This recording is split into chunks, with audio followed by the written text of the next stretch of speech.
দিনটা ছিল গণেশ পুজোর দিন। মা সকাল সকাল উঠে পুজোর আয়োজন করছিল, আর এদিকে ভোগ রান্না করা হচ্ছে। আম্মা, কাকিমা, মা সবাই মিলে এখানে গণদাদার ভোগের আয়োজন করা হচ্ছে। আর এটা হলো আমাদের ঠাকুরঘর। তোমরা এর আগে অনেক ভিডিওতে ঠাকুরঘরের ভিডিও হয়তো দেখেছো। তো এটা হলো আমাদের ঠাকুরঘর, আর এখানে সবাই মিলে আয়োজন চলছে। আর সব বোনেরা মিলে আমরা ফল টল কাটছি, কারণ আমরা 3 বোনে মিলেই আগের বছর থেকে ছোট করে গণদাদার পুজো করা স্টার্ট করেছিলাম। তো আমাদেরও তো কিছু করা উচিত। তো আমরাও এখানে বসে পড়েছি। আমি একেবারে রেডি হয়ে বসেছি, কারণ আমি পুজো করে একটু বেরোবো।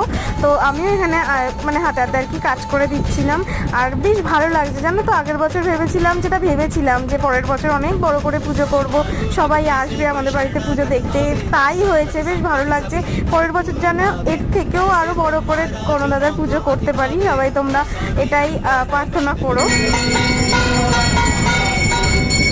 যদি তোমাদের ভিডিওটা ভালো লেগে থাকে তাহলে লাইক শেয়ার সাবস্ক্রাইব করে দিও। চলো।